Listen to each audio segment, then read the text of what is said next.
سب سے پہلے یہ بات سمجھیں کہ رسول انور صلی اللہ علیہ وسلم کی ولادت بسعادت پوری امت کے لیے بہت بڑی نعمت ہے کہ اس نعمت کی مثال اور نظیر شاید اللہ کی نعمتوں میں دوسری ملتی ہو۔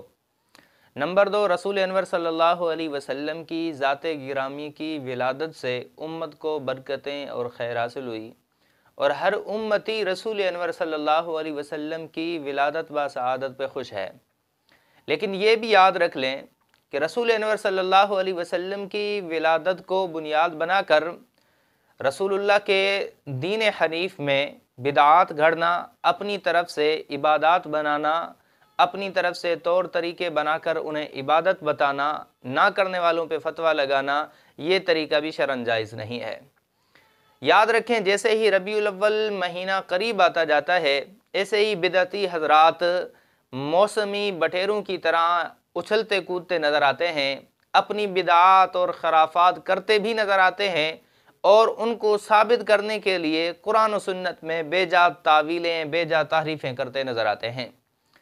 اسی طرح ایک ویڈیو کلپ سامنے گزری مولوی حامد سعید صاحب کی، آپ وہ سماعت فرمائیں۔ حضرات مکرم، میں عرض کروں گا کہ یہ کہنا کہ آقا کریم نے اپنا میلاد نہیں منایا، یہ بات درست نہیں ہے۔ آقا کریم حضور علیہ السلام نے اپنا میلاد منایا ہے۔ حدیثیں موجود ہیں کہ ہر سوموار کو، ہر پیر کے دن میرے آقا کریم روزہ رکھا کرتے تھے۔ تو صحابہ کرام نے استفسار کیا، پوچھا کہ آقا یہ ہر سوموار کو روزہ رکھنے کا سبب کیا ہے؟ ہمیں معلوم ہو، ہم بھی رکھ لیا کریں۔ تو آقا کریم نے ان کو فرمایا کہ یہ وہ دن ہے جس دن میری ولادت ہوئی تھی۔ تو میرے آقا کریم تو ہر سوموار اہتمام فرماتے ہیں اور لوگوں کو یاد دلاتے ہیں کہ میرے میلاد کا دن ہے۔ تو محترم سامعین، آپ نے علامہ حامد سعید کاظمی صاحب کی ویڈیو کلپ سماعت فرمائی۔ موصوف نے فرمایا کہ رسول پاک صلی اللہ علیہ وسلم کے لیے یہ کہنا کہ آپ نے اپنا میلاد نہیں منایا، یہ درست نہیں ہے۔ کہ رسول انور صلی اللہ علیہ وسلم ہر پیر کے دن روزہ رکھا کرتے تھے۔ صحابہ نے پوچھا، اللہ کے حبیب اب روزہ کیوں رکھتے ہیں؟ ہمیں پتہ چلے ہم بھی روزہ رکھیں۔ حضور نے فرمایا یہ وہ دن ہے جس دن میں پیدا ہوا تھا، اس وجہ سے روزہ رکھتا ہوں۔ تو حضور تو ہر پیر کے دن روزہ رکھ کے لوگوں کو یاد دلا رہے ہیں کہ یہ میری میلاد کا دن ہے۔ تو اس سے انہوں نے یہ ثابت کرنے کی کوشش کی ہے کہ رسول اللہ صلی اللہ علیہ وسلم کا میلاد منانا خود رسول اللہ کی ذات اقدس سے ثابت ہے۔ تو اس دلیل کو ہم دیکھتے ہیں کہ یہ کہاں تک ان کے دعوے کے مطابق ہے۔ تو سب سے پہلی گزارش یہ ہے، اگر یہ عید میلاد النبی پیر کے دن رسول انور صلی اللہ علیہ وسلم کی اتباع میں روزہ رکھ کے ہر مہینے کے اندر ہر پیر کا روزہ رکھ کے مناتے اور اسے عید میلاد النبی کا نام دیتے، تو کسی حد تک دلیل اور دعوے میں مطابقت نظر آتی ہے، سمجھ آتی ہے۔ لیکن ان کا دعویٰ یہ ہے کہ رسول اللہ صلی اللہ علیہ وسلم کی ولادت کی خوشی میں ربیع الاول کے مہینے کے اندر 12 ربیع الاول کو جشن عید میلاد النبی منانا۔ دعویٰ دیکھیں اور جو دلیل دی کہ رسول اللہ صلی اللہ علیہ وسلم ہر پیر کو اپنا میلاد مناتے تھے، روزہ رکھ کے بتاتے تھے کہ یہ میری میلاد کا دن ہے۔ تو ان میں اس طرح فرق ہے جیسے زمین و آسمان کا فرق ہے۔ تو یہ اس طرح کی بات ہو گئی، کہیں سے روڑا، کہیں سے پتھر، کہیں سے اینٹ اٹھائی اور مکان بنا دیا۔ ایسے مکان نہیں بنا کرتے۔ اسی طرح یہ دلیل تمہارے دعوے کے مطابق بھی نہیں ہو سکتی۔ نمبر 2، بالفرض مان لیا جائے اس سے رسول اللہ صلی اللہ علیہ وسلم کی ذات اقدس کا میلاد منانا ثابت ہوتا ہے۔ تو اللہ کا قرآن ہمیں کہتا ہے، قُلْ إِن كُنْتُمْ تُحِبُّونَ اللَّهَ فَاتَّبِعُونِ لَقَدْ كَانَ لَكُمْ فِي رَسُولِ اللَّهِ أُسْوَةٌ حَسَنَةٌ کہ اتباع محمد عربی کی کرو، محمد عربی کی پوری زندگی تمہارے لیے نمونہ ہے۔ اب جب ہمیں رسول اللہ کی اتباع کا حکم ملا، اب رسول اللہ کا عمل کیا ہے؟ ہر پیر کے دن روزہ رکھنا۔ وجہ کیا ہے؟ فیہ ولدتو، کہ اس میں میرا میلاد ہوا ہے، اس وجہ سے روزہ رکھتا ہوں۔ اب اتباع کا، اطاعت کا تقاضا یہ ہے کہ رسول اللہ صلی اللہ علیہ وسلم کی میلاد کی خوشی میں یہ خوشی منانے والے ہر پیر کے دن روزہ رکھیں، تو یہ عین اتباع بھی ہوگی، اطاعت بھی ہوگی جب رسول اللہ کی اتباع میں رکھا جائے۔ حالانکہ یہ اس طرح نہیں کرتے تو پتہ چلا ان کا مقصد اتباع نبی نہیں ہے بلکہ اپنی خواہشات کی اتباع ہے۔ نمبر 3، رسول انور صلی اللہ علیہ وسلم نے جہاں پر یہ فرمایا فیہ ولدت، وہاں پر یہ بھی فرمایا وَيَوْمٌ بُعِثْتُ، کہ یہ وہ دن ہے جس میں میرا میلاد ہوا ہے، یعنی پیر کے دن میری ولادت ہوئی ہے اور اسی دن میں مبعوث ہوا ہوں۔ اب اگر ایک ٹکڑے سے رسول اللہ صلی اللہ علیہ وسلم کا میلاد منانا ثابت ہوتا ہے تو دوسرے ٹکڑے سے رسول انور صلی اللہ علیہ وسلم کے بعثت والے دن بھی خوشی منانا ثابت ہوتا ہے، عید منانا ثابت ہوتا ہے، حالانکہ تم رسول اللہ صلی اللہ علیہ وسلم کے بعثت والے دن خوشی نہیں مناتے۔ رسول اللہ صلی اللہ علیہ وسلم کے بعثت والے دن کو عید کا نام نہیں دیتے۔ یہ تو کھلی منافقت ہو گئی کہ اپنے من کی بات، اپنے پسند کی بات کو لے لیا اور باقی کو چھوڑ دیا۔ اگر اپنانا ہے تو ساری کو اپناؤ، دلیل بنتی نہیں، اگر تمہارے نظریے کے مطابق مان لیا جائے تو پھر تو تم پوری حدیث پہ عمل کرو، حالانکہ تم پوری حدیث پہ عمل نہیں کرتے۔ نمبر 4، اگر اس سے رسول اللہ کا میلاد منانا ثابت ہوتا ہے تو پھر صحابہ کرام رضوان اللہ علیہم اجمعین جو سنت محمدی کے عمل میں ایک مجسمہ تھے، حضور کی سنت کو اپنانے میں ان کی ساری زندگی صرف ہوئی ہے، انہوں نے حضور کے لیے اپنا سب کچھ دیا ہے۔ حضور کا سب سے زیادہ محب اور سب سے زیادہ جو فرما بردار اطاعت گزار طبقہ ہے وہ صحابہ کرام کا ہے۔ اگر اس سے میلاد منانا ثابت ہوتا ہے تو کیا اس آیت کے، اس حدیث کی وضاحت کے بعد، بیان کے بعد کسی ایک صحابی نے اس طرح کا جشن عید میلاد النبی منایا؟ اگر منایا تو ثبوت دو، اگر نہیں منایا تو اس کی وجہ کیا ہے کہ صحابہ کرام نے کیوں نہیں منایا؟ حضرت ابوبکر صدیق، حضرت فاروق اعظم، حضرت عثمان غنی، علی المرتضیٰ رضوان اللہ علیہم اجمعین، دوسرے صحابہ، اہل بیت، انہوں نے کیوں نہیں منایا؟ اگر عید منایا جاتا ہے محبت کی وجہ سے، یہ جشن کیا جاتا ہے رسول اللہ کی عزت و توقیر کی وجہ سے، تو صحابہ معاذ اللہ کیا حضور کی عزت نہیں کرتے تھے؟ کیا حضور کی توقیر نہیں کرتے تھے؟ حضور سے محبت نہیں کرتے تھے؟ یقیناً حضور کی عزت بھی کرتے تھے، توقیر بھی کرتے تھے، حضور سے محبت بھی کرتے تھے۔ ان کی محبت ایسی مثالی ہے کہ جس کی مثال نہیں ملتی، ایسی ان کی محبت اور عزت و توقیر کرنا ہے کہ کفار بھی تسلیم کرتے تھے، جیسی محمد عربی کے صحابہ محمد عربی سے محبت کرتے ہیں، عزت و تکریم کرتے ہیں، دنیا میں کوئی نہیں کرتا۔ حضرت عروہ بن مسعود ثقفی جب حالت کفر میں صلح حدیبیہ کے موقع پر سفیر بن کے آئے تھے مشرکین مکہ کے، واپس جا کے انہوں نے جو بیان دیا ہے صحیح بخاری میں موجود ہے، دیکھ لیں۔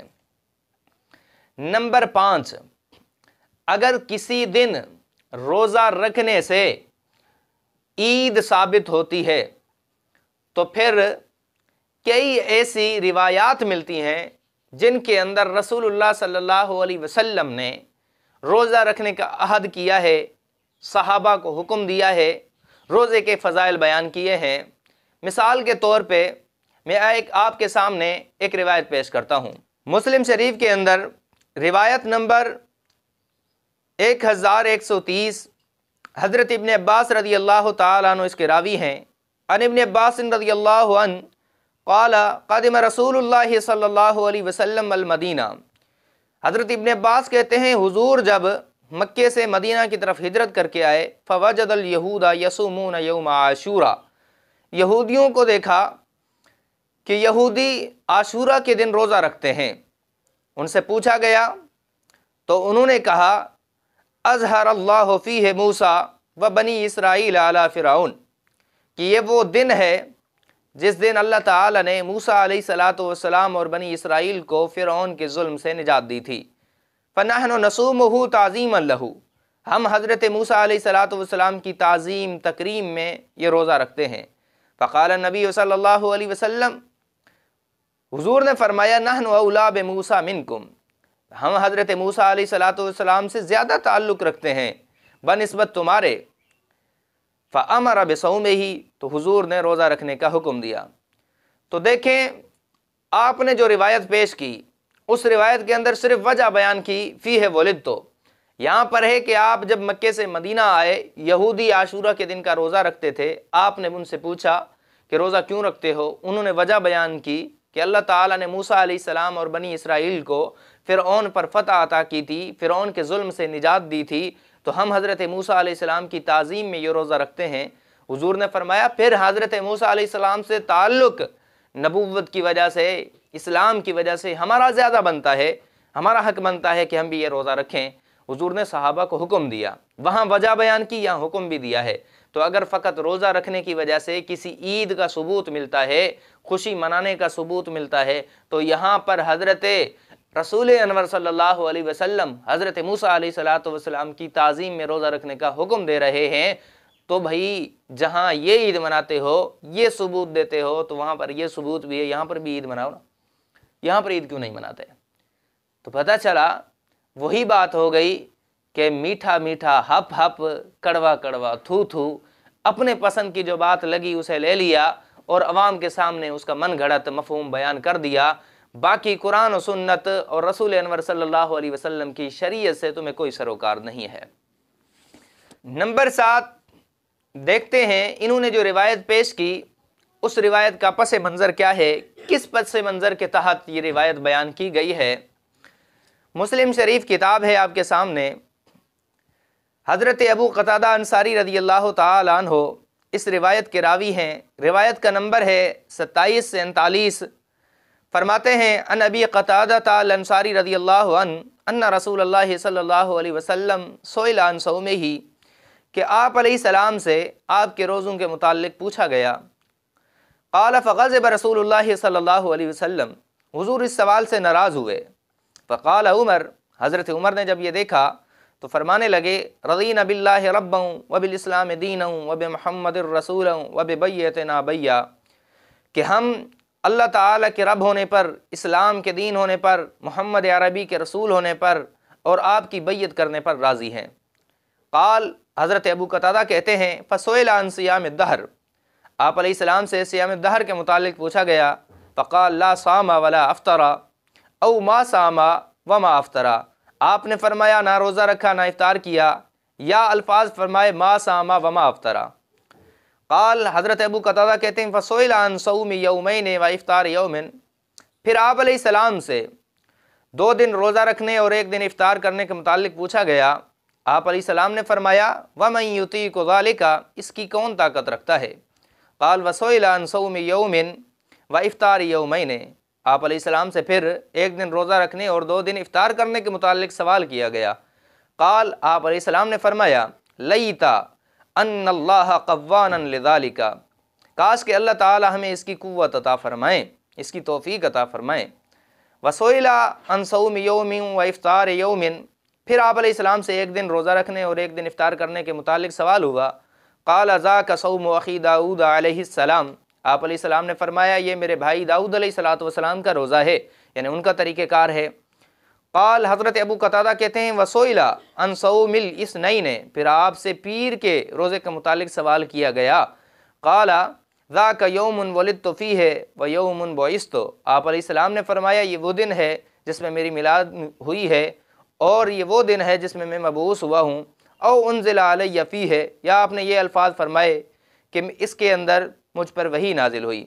قال، حضرت ابو قتادہ کہتے ہیں فقال صوم ثلاثۃ من کل شہر، کہ 3 روزے آپ نے فرمایا ہر ماہ کے، ورمضان الی رمضان، ایک رمضان سے دوسرے رمضان کے روزے صوم الدہر ہیں۔ قال وسئل عن صوم یوم عرفہ، آپ سے یوم عرفہ کے روزے کے متعلق سوال ہوا۔ فقال یکفر السنۃ الماضیہ، کہ وہ گزرے ہوئے 1 سال، والباقیہ، اور ایک آئندہ سال کا کفارہ ہے۔ قال وسئل عن صوم یوم عاشوراء، آپ علیہ السلام سے یوم عاشوراء کے متعلق سوال ہوا۔ فقال یکفر السنۃ الماضیہ، آپ علیہ السلام نے فرمایا کہ یہ گزرے ہوئے 1 سال کا کفارہ ہے۔ تو یہ میں نے آپ کے سامنے پوری روایت رکھی۔ اس روایت کے اندر آپ علیہ السلام سے نفلی روزوں کے متعلق سوال ہوتا ہے، آپ اس کا جواب دیتے ہیں، یہاں پر غرض فقط اتنی ہے، پس منظر فقط اتنا ہے، یہاں پر میلاد منانے کا ثبوت یا جشن عید میلاد النبی کا ذکر یا آپ یاد دلانا چاہتے ہوں کہ میرا میلاد مناؤ، قطعاً اس چیز کا کوئی واسطہ ہی نہیں ہے، اس چیز کا ثبوت ہی نہیں ہے، اس چیز کا ذکر ہی نہیں ہے۔ اب اگر ہمارے مخالف کو دعویٰ ہے کہ اس سے میلاد منانا ثابت ہوتا ہے تو ہمارا ان سے سوال ہے کہ اس روایت کی تشریح میں کسی بھی محدث کا، کسی بھی محقق کا، کسی بھی مفسر کا قول پیش کر دیں کہ جنہوں نے کہا ہو کہ یوم ولد تو کہ یہ ایسا دن ہے جس دن میرا میلاد ہوا ہے، آپ نے اس سے صحابہ اکرام کو میلاد منانے کی ترغیب دی ہے، ہم ماننے کے لیے تیار ہیں، لیکن آپ قیامت تک پیش نہیں کر سکتے کیونکہ یہ تمہارے گھر کی پیداوار ہے، تمہارے پیٹ کی بنائی ہوئی چیز ہے، جو تمہارے پیٹ کی بنائی ہوئی چیز ہو اس کا ثبوت تمہیں انشاءاللہ العزیز نہ متقدمین اور نہ متاخرین نہ اسی طرح بزرگان دین سے مل سکتا ہے۔